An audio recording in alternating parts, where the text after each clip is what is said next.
Hello students and welcome back to my YouTube channel this side Gaurangi Pundir. और आज की video में हम कवर करेंगे क्लास 12th की लीगल स्टडीज़ की unit number 1 which is judiciary. So judiciary as long is a very long topic and we have covered 5 parts in which structure, hierarchy of courts and legal officers in India is already covered in part 1. In today's video, we'll be covering constitution, roles and impartiality. Also, I'll be making one more video in which we'll be covering all the judiciary as a whole. So starting with constitution, roles and impartiality, कि आखिर constitution के role क्या है, constitution का काम क्या है और ये इम्पार्शल कैसे रहता है, ये नॉट बायस जो है, इसका जो नेचर है कि थर्ड न्यूट्रल पार्टी की तरह कैसे रहता है, वो हम इसके अंदर पढ़ेंगे। Starting with independence of judiciary, कि जुडिशरी इंडिपेंडेंट कैसे है। मैंने लास्ट वीडियो में बताया था we have 3 organs of the government, we have legislature, we have executive and we have judiciary. तो ये जो जुडिशरी है ये एग्जीक्यूटिव और लेजिस्लेचर के जो चेक्स एंड बैलेंसेस है उससे बचता कैसे है। देखो आर्टिकल 50 लर्न करना पड़ेगा, हाँ जी लर्न करना पड़ेगा, वेरी इंपॉर्टेंट आर्टिकल जो बताता है कि जुडिशरी और एग्जीक्यूटिव की सेपरेशन ऑफ पावर है, यानी कि इनके बीच में एक डिफरेंस है पावर का। एग्जाम्पल लेंगे आपके स्कूल के प्रिंसिपल में और आपकी स्कूल की टीचर में। ऐसे ही जैसे हम यूनियन और स्टेट का एग्जाम्पल लेते हैं, ऐसे ही लेजिस्लेचर और एग्जीक्यूटिव के अंदर भी आपको एक सेपरेशन ऑफ पावर मिलेगा, उसकी पावर अलग है, उसके रोल्स अलग हैं और लेजिस्लेचर के पावर अलग है, ऐसे ही जुडिशरी के पावर भी अलग है। तो फुल इंडिपेंडेंस मिलती है, यानी कि लेजिस्लेचर और एग्जीक्यूटिव के इन्फ्लुएंस से ये कोई भी डिसीजंस नहीं लेते। क्यों? क्योंकि जुडिशरी को हम न्याय का देवता बोलते हैं, तो हम न्याय जस्टिस कैसे पाएंगे जब वो किसी इन्फ्लुएंस से अलग होगी।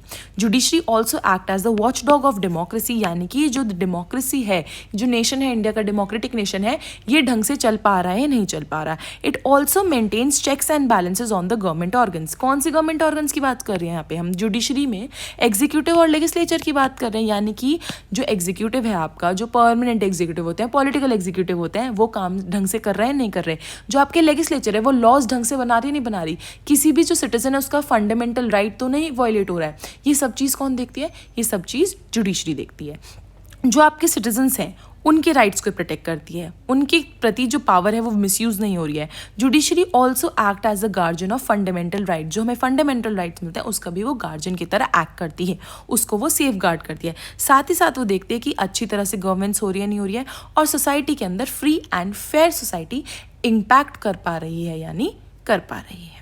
उसके बाद आते हैं कि जजेस से रिलेटेड क्या प्रोविजंस हैं, क्या प्रोविजंस हैं, जिससे हम देखेंगे कि जो जजेस हैं वो इम्पार्शियल हैं और उसके बाद साथ ही साथ उनकी भी कोई जॉब को खतरा है नहीं है, या फिर वो जो डिसीजंस ले रहे हैं वो बायस्ड है या नॉन बायस्ड हैं। तो देखो सिक्योरिटी ऑफ टेन्योर, यानी कि जजेस के पास प्रॉपर ये होता है कि भाई अगर आपने आज की डेट से लेकर आज अगर आप 50 एज पे बने हैं जज, तो अगर आप हाई कोर्ट के जज हैं तो 62 एंड सुप्रीम कोर्ट के 65 ईयर्स तक आपको कोई भी आपकी सीट से नहीं हटा सकता। आपके पास सिक्योरिटी है, अगर आपको डिसीजंस लेने पड़ रहे हैं, किसी भी गवर्नमेंट के अगेंस्ट भी लेने पड़ रहे हैं, किसी पॉलिटिकल पार्टी के अगेंस्ट लेने पड़ रहे हैं, किसी हाई प्रोफाइल केसेस में भी अगर आपको डिसीजंस लेने पड़ रहे हैं, तो आप निडर होकर डिसीजंस ले सकते हैं। क्यों? क्योंकि आपको कोई भी ऐसे ही जॉब से नहीं निकाल सकता, एक रिटायरमेंट एज फिक्स्ड है।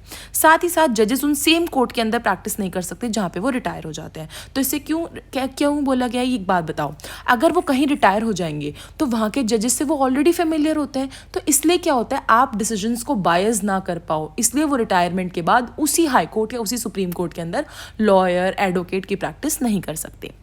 रिमूवल प्रोसेस, जजेस को निकाला कैसे जाता है? देखो 2 तरीके होते हैं जजेस को निकालने के, प्रूवन मिसबिहेवियर एंड इनकैपेसिटेशन, यानी कि अगर आप या तो पैसे लेते हुए पकड़े जाओ या आप इनकेपेबल हो अपने जो है डिसीजंस में, या फिर अपने जो जॉब है उसके अंदर आप इनकेपेबल हो, आप जजमेंट नहीं पास पर कर पा रहे हो, आप केसेस नहीं संभाल पा रहे हो। तो जजेस इन 2 वजह से ही क्या हो सकता है, रिमूव हो सकते हैं। इम्पीचमेंट ही इंश्योरिटी कर पाता है सिक्योरिटी ऑफ टेन्योर की, यानी कि इम्पीचमेंट की वजह से। This is both are impeachment. Salary कहाँ से आती है जजेस की? सैलरीज फिक्स्ड होती हैं, कोई भी ऐसा नहीं है कि भाई अगर आपने इनके ऑपोजिशन में जजमेंट कर दिया या इसके ऑपोजिशन में जजमेंट कर दिया तो आपकी सैलरी नहीं आएगी, नहीं। Consolidated fund of state and consolidated fund of India, जो कंसोलिडेटेड फंड ऑफ इंडिया है वहाँ से सुप्रीम कोर्ट के जज की सैलरी आती है, और जो कंसोलिडेटेड फंड ऑफ स्टेट है वहाँ से हाई कोर्ट की सैलरी आती है, हाई कोर्ट के जजेस की। सिंपल है, आप अपना जॉब करिए आपको सैलरी मिल जाएगी, फिक्स होता है। जजेस की सैलरी कभी भी आप कम नहीं कर सकते, it can not be reduced. Exceptional एक केस है कि अगर कभी इंडिया के अंदर फाइनेंशियल इमरजेंसी लग जाती है तभी उनकी सैलरीज को हार्म पहुँचेगा, वरना नहीं। एंड देन जजेस का जो कंडक्ट होता है, मान लो जजेस ने किसी तरह का डिसीजन पास करा, कोई ऐसा आर्ग्यूमेंट था या फिर कोई भी ऐसा फैक्ट था, एविडेंस था, जिसके बेसिस पे जज ने जो भी चीज़ बोली है वो कभी भी आप पार्लियामेंट में, लेजिस्लेचर में, कहीं भी आप डिस्कस नहीं कर सकते जब तक कि उस इंसान के प्रति इम्पीचमेंट का प्रोसेस ना चल रहा हो। इम्पीचमेंट क्या होता है? रिमूवल ऑफ जज। जब तक उस जज को निकालने का फैसला ना चल रहा हो तब तक आप उस जज की कंडक्ट को क्या नहीं कर सकते, आप उस जज की कंडक्ट को डिस्कस नहीं कर सकते हो कि भाई उसने ये फैसला कैसे ले लिया, या उसने इस एमपी, इस एमएलए या इस किसी भी के लिए फैसला जो ले लिया। Administrative independence, supreme court has its own establishment, तो वो खुद का स्टाफ अपना अपॉइंट करता है और खुद के डिसीजंस को लेता है। दिस वाज व्हाट इम्पार्शियलिटी वाला। अब जजेस से रिलेटेड जो भी मैंने प्रोविजंस बताया उसको मैंने एक शॉर्ट वो बना दिया है, वर्चुअल रिप्रेजेंटेशन। इसको आप एज इट इज चार्ट को आंसर में लिखोगे तो आपको आराम से फुल मार्क्स मिल जाएंगे। Security of tenure, high court supreme court की सैलरी एंड अलाउंसेस, साथ ही साथ रिमूवल प्रोसेस, जजेस का कंडक्ट और एडमिनिस्ट्रेटिव इंडिपेंडेंस। ये 5 पॉइंट्स है and these are perfect for your 5 marks answer. Direct question आएगा इम्पार्शियलिटी ऑफ जजेस से related. Then we have role of Indian judiciary. Indian judiciary का काम क्या है? जुडिशरी के अंदर क्या आता है? जुडिशरी के अंदर आपका सुप्रीम कोर्ट आता है, हाई कोर्ट आता है, सबऑर्डिनेट कोर्ट्स आते हैं, ट्राइब्यूनल्स आते हैं। हमने पहले ही पढ़ा था, सबसे ऊपर सुप्रीम कोर्ट, फिर हाई कोर्ट, फिर आपका district court, subordinate courts and tribunals. Supreme court के पावर और फंक्शन ऑलरेडी कॉन्स्टिट्यूशन ने दे रखे हैं। ये adjudicator, interpreter, guardian of constitution और प्रोटेक्टर ऑफ राइट्स है। अब ये सब जो बड़े बड़े टर्म्स है, एडजुडिकेटर, इंटरप्रेटर, गार्जियन, प्रोटेक्टर, क्या होते हैं समझते हैं। एडजुडिकेटर और इंटरप्रेटर का मतलब क्या है? एडजुडिकेटर का मतलब है ये एडजुडिकेट करते हैं। कौन सी जुरिस्डिक्शन इनके अंदर आती हैं? ओरिजिनल, अपीलिएट, रिट जुरिस्डिक्शंस क्या होती हैं जानते हैं। सबसे पहले आपकी ओरिजिनल जुरिस्डिक्शन जो आती है आर्टिकल 131 के अंदर। क्या लर्न करना है? Yes, you have to learn this. Answer की जो राइटिंग की कैपेबिलिटी होती है वो और ढंग से आती है तो आपको उसकी वजह से मार्क्स मिल जाते हैं। Disputes between the government of India and state, dispute between state themselves ensure federal balance. क्या होता है ओरिजिनल जुरिस्डिक्शन के अंदर? अगर किसी 2 स्टेट के बीच में लड़ाई हो रखी है, for example UP and Uttarakhand के बीच में लड़ाई है, कुछ भी इशू आ रहा है, तो वो कहाँ पे जाएंगे? सुप्रीम कोर्ट के पास जाएंगे, ओरिजिनल जुरिस्डिक्शन जुडिशरी के पास जाएंगे। फॉर एग्जाम्पल गवर्नमेंट वर्सेस किसी स्टेट के बीच में लड़ाई हो गई है तो कहाँ पे जाएंगे आप? तो भी आप ओरिजिनल जुरिस्डिक्शन करेंगे, तो भी आप जुडिशरी के पास जाएंगे। स्टेट वर्सेस स्टेट हो या फिर गवर्नमेंट वर्सेस स्टेट हो या फिर कोई इंडिविजुअल वर्सेस स्टेट हो, इंडिविजुअल वर्सेस गवर्नमेंट हो, तो आप जुडिशरी के पास जाएंगे as an adjudicator. Original jurisdiction के अंदर सुप्रीम कोर्ट के वो आता है, जिसकी वजह से वो एक फेडरल डिस्ट्रीब्यूशन रहता है। तो आपको लगता है हाँ भाई जो हमारी न्यायाधीश है वो एक ढंग का फैसला देंगे, एक ऐसा फैसला देंगे जो इंश्योर करेगा फेयरनेस एंड जस्टिसिटी। रिट जुरिस्डिक्शन क्या होता है? ये आर्टिकल 32 में है।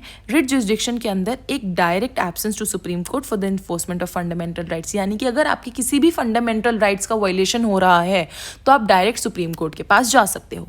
रिट्स बहुत टाइप की होती हैं। सबसे पहली रिट है हेबियस कॉर्पस। हेबियस कॉर्पस का क्या मतलब होता है? अगर आपको कोई अनलॉफुली डिटेन कर ले, अनलॉफुली विदाउट एनी लीगल, तुम्हारा डॉक्यूमेंट हो, लीगल एक्शन हो, तुम्हारे कुछ भी विदाउट देयर डॉक्यूमेंटेशन, अगर आपको कोई अनलॉफुली डिटेन कर ले तो आप हेबियस कॉर्पस रिट को लगा सकते हो। सेकेंड इज सर्टेररी, ट्रांसफर और remove from case from lower court, यानी कि अगर आपको अपना केस जो है लोअर कोर्ट से हाई कोर्ट में लेके जाना है तो आप क्या करोगे? Certiorari. Third is quo warranto, check legal authority of office holder. जब आप चेक करते हो, क्वो वारंटो कर रहे हो कि that you have to do this work. Prohibition, जब आप किसी को रोक लगा रहे हो, आप लोअर कोर्ट को स्टॉप कर रहे हो to not do this or from overstepping. And fifth is mandamus, order authority to perform its duty. mandamus को एक और तरीके से लर्न करते हैं हम, mandatory, यानी कि उसको बोल रहे हैं भाई ये आपका काम है, आपको ये काम करना पड़ेगा। order the authority to do its duty. These all are 5 types of writs and they are very very important क्योंकि ये MCQ के अंदर भी पूछी जाती है। और जब आपके पास इंडिपेंडेंस का आंसर आ रहा है 5 मार्क्स में तो this gives you a large number of content to right.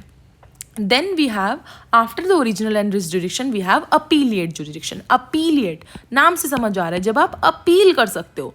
देखो सुप्रीम कोर्ट सबसे हाईएस्ट अपील कोर्ट है, सुप्रीम कोर्ट से ऊपर कुछ भी नहीं, इट्स एपेक्स कोर्ट. तो आप कॉन्स्टिट्यूशनल हो, चाहे सिविल हो, चाहे क्रिमिनल हो, कोई भी मैटर है तो आप उसके अंदर अपील कर सकते हो. This is appellate jurisdiction. फिर आता है स्पेशल लीव पिटिशन, यानी कि एक नई चीज़ आई है आर्टिकल 136 के अंदर, जिसके अंदर सुप्रीम कोर्ट जो है वो केसेस ले सकता है किसी भी कोर्ट और किसी भी ट्राइब्यूनल से. ये भी एक चीज़ है, याद रखना. मैं तो अपील कर ही सकती हूँ भाई, मैं इस लोअर कोर्ट के जो डिसीजन है उससे मैं सहमत नहीं हूँ, तो मैं सुप्रीम कोर्ट को अपील कर रही हूँ. लेकिन सुप्रीम कोर्ट के पास एक स्पेशल लीव पिटिशन भी है जहाँ पे वो कोर्ट्स के, लोअर कोर्ट्स के भी डिसीजंस को क्या कर सकता है, सुन सकता है. Then we have advisory jurisdiction. जब आप किसी से एडवाइस ले रहे हो, इसको हम प्रेसिडेंशियल रेफरेंस भी बोलते हैं. इसका क्या मतलब है, जो आपके प्रेसिडेंट हैं वो आके सुप्रीम कोर्ट से किसी भी लीगल ओपिनियन पे, किसी भी डिसीजन पे, कोई भी उनको लीगल प्रॉब्लम आ रही है तो वो आके अपना ओपिनियन ले सकते हैं. इसको प्रेसिडेंशियल रेफरेंस बोलते हैं. याद रखना, ये सिर्फ और सिर्फ एक एडवाइस है, ये बाइंडिंग नहीं होता है कि अगर सुप्रीम कोर्ट ने कह दिया आपको ऐसे करना है तो वैसे ही करेंगे. नहीं, वो नॉर्मल एक जेन्युइन लीगल एडवाइज़र की तरह एडवाइस देते हैं. उसके बाद उन्हें करना है करो, नहीं करना आपके ऊपर, मानना ना मानना. उसके बाद है supreme court as an activist. Supreme court activist की तरह कैसे काम करता है, देखो सुप्रीम कोर्ट तुम्हारे फंडामेंटल राइट्स और कॉन्स्टिट्यूशन का गार्जियन है. तो थ्रू PIL क्या होती है, पब्लिक इंटरेस्ट लिटिगेशन, जनहित याचिका. क्या, कोई भी पर्सन, मान लो A और B के बीच में डिस्प्यूट है, तो कोई CDE, कोई भी XYZ person who is citizen, public spirited person, वो कोर्ट के पास जा सकता है और बोल सकता है कि मैं इस चीज़ से खुश नहीं हूँ, भले ही मेरा इस केस से कोई लेना देना नहीं है, लेकिन मैं इसमें क्या चाहता हूँ कि we want the right to be heard और we call this locus standi. कौन सी केसेस में होता है, मान लो किसी को जेल हो गई, अब जो प्रिजनर है वो अपने राइट्स के लिए नहीं लड़ सकता, तो उसके लिए कोई तीसरा पर्सन लड़ेगा. एनवायरनमेंट है, करप्शन है, बॉन्डेड लेबर है, राइट टू फूड है, बहुत सारी ऐसी चीज़ें. फॉर एग्जाम्पल दिल्ली में पोल्यूशन बढ़ रहा है, या फिर दिल्ली में डिफॉरेस्टेशन हो रहा है और आप वहाँ पे भोपाल में रह रहे हो, तो आप वहाँ से भी दूसरी PIL कर सकते हो कि भाई यहाँ पे पेड़ क्यों कटा जा रहा है, I am an environmentalist and I am against deforestation. PIL एक ऐसा टूल है जिससे आपको सोशल जस्टिस और साथ ही साथ एक्सेस टू इजी लॉ मिल जाता है. सुप्रीम कोर्ट सुओ मोटो भी लेता है. सुओ मोटो का मतलब क्या होता है, सुओ मोटो एक्शंस का मतलब ऑन इट्स ओन मोशन, यानी कि खुद से केस लेता है. कहाँ से केस लेता है, ये कोई पिटिशन नहीं करता, कोई केस फाइल नहीं करता. सुप्रीम कोर्ट खुद मीडिया की रिपोर्ट से, न्यूज़पेपर्स से, पोस्ट से, ट्वीट से, लेटर से, जहाँ भी उनको पब्लिक डोमेन में जो इन्फॉर्मेशन दिखेगी, जहाँ पे उन्हें लग रहा है कि कोई भी पर्सन के राइट्स वायलेट हो रहे हैं, या फिर ये ऐसा इशू है जिसको पब्लिक इंपॉर्टेंस मिलनी चाहिए, कंटेम्प्ट ऑफ कोर्ट हो रहा है या फिर वायलेशन ऑफ राइट्स हो रहा है, तो वहाँ पे सुओ मोटो एक्शन लेता है. अब आपका होमवर्क यह है कि आप मुझे कमेंट करके बताएंगे कि कौन सा ऐसा लेटेस्ट इशू है जिसके अंदर सुप्रीम कोर्ट ने सुओ मोटो तुम्हारा केस लिया है. लेटेस्ट इशू बताएंगे आप मुझे कमेंट सेक्शन के अंदर. जो भी लेटेस्ट सही इशू होगा उसको मैं I will pin that comment. Okay, last thing is provision of legal aid. Legal aid क्या होता है, लीगल एड का मतलब होता है कि जब आप किसी को हेल्प कर रहे हैं लीगली, तो गवर्नमेंट जो है, जो deprived section of the people society है, जिनके पास इतने पैसे नहीं है या फिर जिनके पास इतनी रिसोर्सेज नहीं है, जिनके पास इतनी नॉलेज नहीं है कि वो खुद का लॉयर्स हायर कर पाएँ या फिर खुद का केस लड़ पाएँ, खुद के केस को रिप्रेजेंट कर पाएँ, तो वहाँ पे लीगल एड हेल्प करती है. किसको मिलती है लीगल एड, कोई पुअर पर्सन है जिसकी जो इनकम है वो 18,000 पर ईयर कम है 18,000 रुपीज़ से, कोई SC है, ST है, वुमेन है, चाइल्ड है, डिसेबल्ड पर्सन है, या फिर कोई विक्टिम है किसी नेचुरल कैलिमिटी का, वर्कमैन है, और मिडिल इनकम ग्रुप है. बहुत सारे लोग हैं जिनको तुम्हारी लीगल एड मिलती है. लीगल एड के अंदर क्या क्या मिलता है, आपको एक लॉयर मिलेगा जो आपको केस को रिप्रेजेंट करेगा, केस को प्रेजेंट करेगा, डॉक्यूमेंट करेगा, तुम्हारे डॉक्यूमेंट्स को सपोर्ट करेगा. इवन जो तुम फोटो स्टेट वगैरह भी कराओगे, इसके भी आपको पैसे it will be given. So nothing you have to give it from your money. सब कुछ आपको गवर्नमेंट की तरफ से प्रोवाइडेड है. Then we has amicus curiae. Amicus curiae क्या है, एमिकस क्यूरे एक लैटिन फ्रेज है. This is known as friend of court, यानी कि कोर्ट का फ्रेंड. कोर्ट में they appoint advocate to help in cases where, कहाँ पे हेल्प होता है, accused and unrepresented, public importance involve, and this help the court in fair and impartial justice. यानी कि एमिकस क्यूरे कब मिलता है, फ्रेंड ऑफ कोर्ट कब होता है, जब मान लो कि मैं हूँ, मेरे पास इतने पैसे नहीं है कि मैं खुद को रिप्रेजेंट कर पाऊँ, बट मेरे को अक्यूज़ कर रखा है किसी क्राइम के लिए, तो जब मैं अनरिप्रेजेंटेड हूँ तो कोर्ट सामने से मेरे लिए एक लॉयर जो है रिप्रेजेंट करके देगा, जिसके सारे पैसे भी गवर्नमेंट ही देती है, मुझे उसके पैसे नहीं देने, कोर्ट ही देगा। साथ ही साथ पब्लिक इंपॉर्टेंस इन्वॉल्व है कि भाई किसी का भी, एक बात बताओ, every person is proven until proven guilty they are innocent. तो जब आप इनोसेंट हो अनटिल प्रूवन गिल्टी, तो आप क्या हो, सिर्फ अभी आप अक्यूज्ड हो, अभी आपके ऊपर सिर्फ आरोप लगे हैं, तो उसके भी तो कोई फंडामेंटल राइट्स हैं, उसके भी तो राइट्स हैं, तो उसके भी तो राइट्स हो रहे हैं, तो इसीलिए हम उसके लिए लॉयर लेके आते हैं। पब्लिक इंपॉर्टेंस इन्वॉल्व होती है और इसकी वजह से गवर्नमेंट को एक फेयर और इम्पार्शियल जस्टिस बनाने का मौका मिलता है। So that was all for this video. We have completed part B of judiciary. I hope आपको ये सीरीज़ अच्छी लग रही है, and if you have any problem और you want the notes, you can join my Telegram channel. आपको next video कौन सी चाहिए, you can let me know in the comment section. Thank you so much for watching. Please like, share, comment and subscribe to my YouTube channel.